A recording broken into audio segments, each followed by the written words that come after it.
TV చూస్తూ కూర్చుంటావు అలాగా. కనీసం అమ్మకి వచ్చి వంటగదిలోని సాయం చేస్తాను అనే మాట అనుకోవచ్చు కదా. ఎప్పుడు ఏది సాయం చేయవు, ఏమీ లేదు.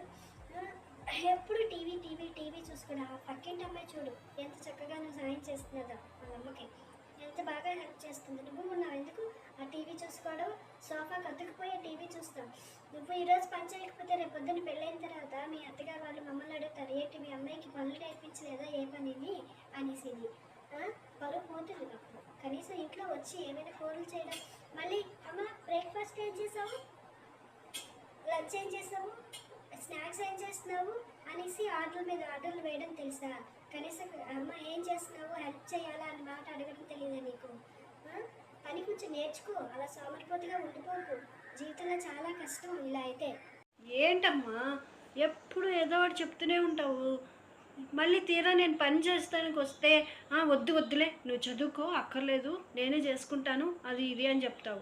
ఇప్పుడేమో ఎందుకు నువ్వే పని చేయటం లేదు అలా టీవీ చూస్తూ కూర్చుంటావు, ఎప్పుడో ఒకసారి టీవీ చూడడానికి వస్తాను ఇక్కడికి, అవే అవ్వదు అసలు.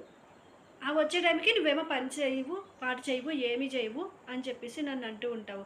ఇంకా తీరా చేసి అలా వాళ్ళ అమ్మాయి చేస్తుంది ఈ అమ్మాయి చేస్తుంది నువ్వే పనులు చేయవు అని చెప్పేసి ఎప్పుడు ఏదో ఒకటి అంటూనే ఉంటావు. టీవీ చూద్దామని వచ్చేసరికల్లా ఎప్పుడు ఏదో ఒకటి, ఎప్పుడు నన్నే అంటూ ఉంటావు అలాగా.